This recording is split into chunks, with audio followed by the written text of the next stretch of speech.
Baiklah, hari ini kita akan melanjut proses pembelajaran kita, yang mana pada pertemuan sebelumnya kita telah membahas tentang manfaat dari jaringan komputer, dan hari ini kita membahas tentang jaringan berdasarkan area kerja. Ya, yang pertama kita bahas dulu Local Area Network atau disingkat dengan LAN, ya. Kemudian jaringan ini menghubungkan antara personal komputer atau PC disingkat dengan VC, ya. Jaringan ini menghubungkan antara VC, personal komputer atau server yang berada di area yang tidak terlalu jauh, ya. Artinya ini adalah pada area-area tertentu saja. Ini namanya juga local area, berarti area-area tertentu.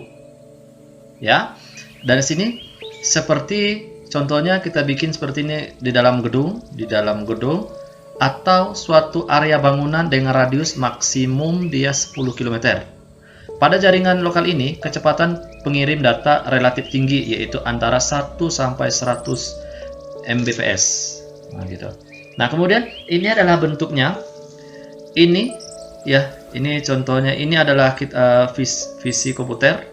Ya, ini komputernya 123 yang dihubungkan dengan sebuah alat yang namanya hub, yang ini digunakan untuk menghubungkan personal komputer ini agar terhubung, ya. Ini berarti dia berada di dalam satu lokasi saja. Nama juga local area. Nah, kemudian ini skema jaringannya, ya. Kemudian ada namanya Metropolitan Area Network atau disingkat dengan MAN, ya. Nah, jaringan ini memiliki radius itu 10 sampai 50 km.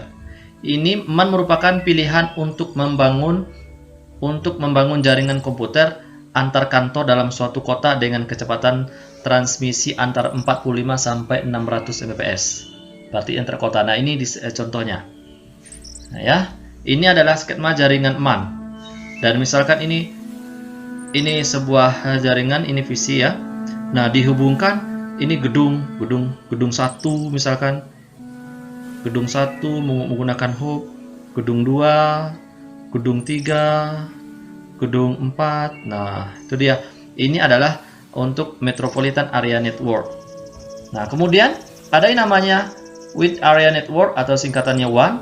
Jaring ini memiliki radius sangat besar. Ini radiusnya sangat besar, menghubungkan LAN dan MAN melewati batas geografis, mencakupi antar wilayah, antar negara, antar benua, serta bersifat milik umum. WAN ini memiliki kecepatan transmisi di bawah 1 Mbps. Nah, ini dia. Misalkan ini dia, ya, ISV. Nah, ini dia, Internet Service Protection. Ini, ya, ada di Jakarta, Medan, Surabaya. Mereka terhubung dengan yang namanya sebuah jaringan yang namanya ISV, ya. Ini skema jaringan WAN. Nah, kemudian internet adalah sebuah jaringan komputer yang sangat besar yang menghubungkan seluruh dunia, ya, seluruh dunia. Nah, internet merupakan kumpulan dari sejumlah LAN MAN WAN dari berbagai tempat di seluruh dunia. Setiap komputer yang terhubung dengan jaringan internet dapat berkomunikasi dalam bentuk pertukaran data dan informasi secara langsung. Nah, itu internet. Nah, kemudian berikutnya baru kita bahas yang namanya perangkat keras jaringan komputer. Apa saja? Untuk meningkatkan kemampuan manajemen jaringan lokal, ya, jaringan lokal, kita dapat menggabungkan 2 atau lebih jaringan lokal. Penggabungan ini disebut dengan interconnection network. Nah, yang pertama, kita bahas dulu perangkat keras kerja jaringan komputer. Dan untuk menghubungkan ini kita butuh namanya perangkat keras komputer. Yang pertama kita butuh yang namanya komputer server. Ya, komputer server. Server adalah sistem komputer yang berjalan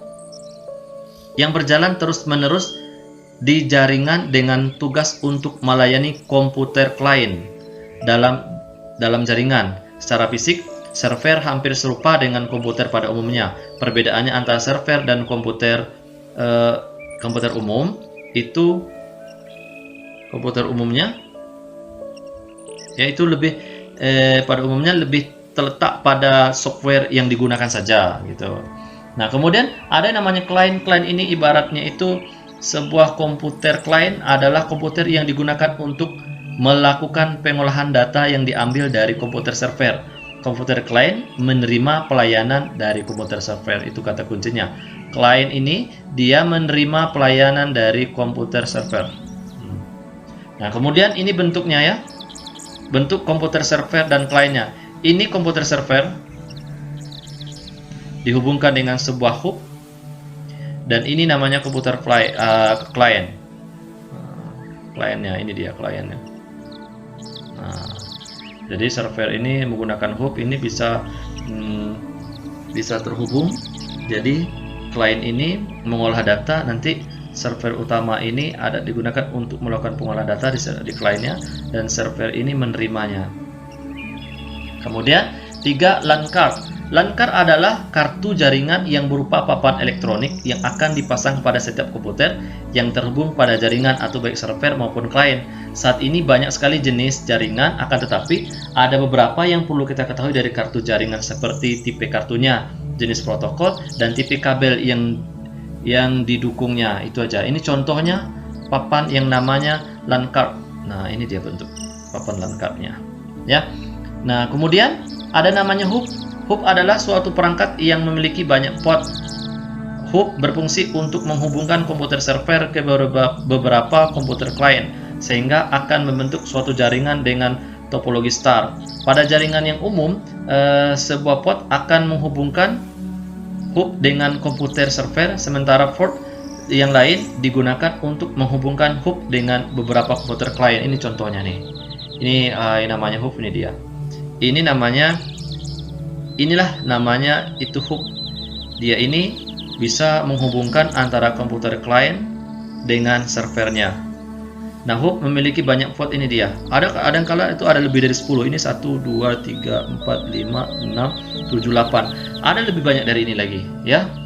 Nah, tergantung kegunaannya dan kebutuhan kita. Kabel dan konektor. Nah, kabel dan konektor adalah kabel jaringan yang digunakan untuk menghubungkan satu komputer dengan komputer lainnya dalam satu jaringan. Mana bentuk kabel? Ini dia contohnya. Ya. Ini kabel namanya, yang ini kabel, dan ini konektor. Nah, ini konektornya. Nah, kemudian repeater. Repeater hampir sama seperti hub.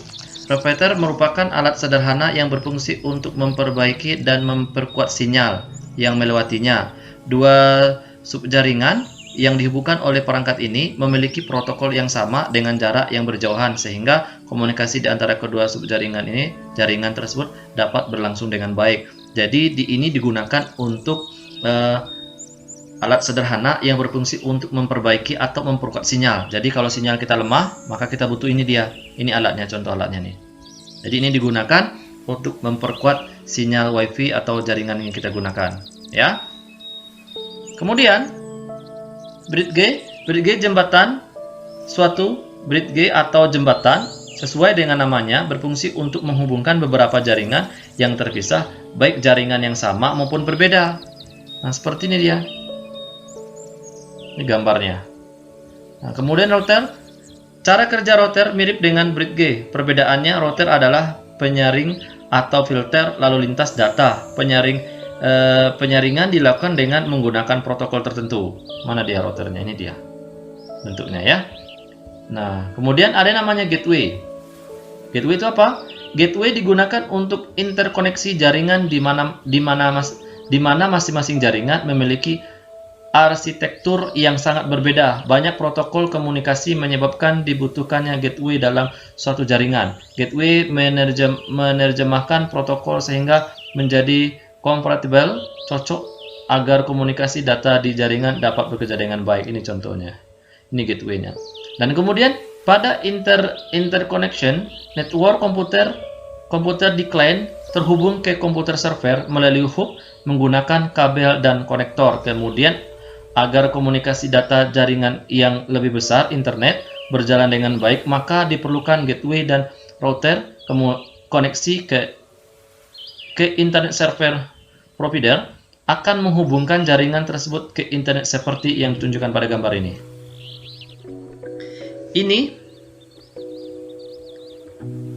Ini personal komputer, ini IP pribadi, ini nomor IP-nya ya. Ini ada personal komputer 2, ada nomor IP-nya juga sama sampai 3. Dia terhubung dengan namanya gateway, dan ini ada hub yang menghubungkan antara client dengan jaringan gateway sesuai dengan penjelasan tadi ya. Dan kemudian di sini ada namanya ISV, dan internet ini mereka akan menyaring data-data yang masuk seperti itu. Nah, itulah perangkat-perangkat keras pada internet untuk pertemuan kita kali ini. Ya, nanti kita akan bahas pada pertemuan berikutnya. Dan untuk hari ini cukup sampai di sini dulu. Jika terdapat kesalahan dan kekeliruan, mohon tinggalkan komen sebagai masukan dan saran. Dan seandainya terdapat kata-kata yang salah, mohon dimaafkan. Akhir kata ditutup dengan Assalamualaikum warahmatullahi wabarakatuh.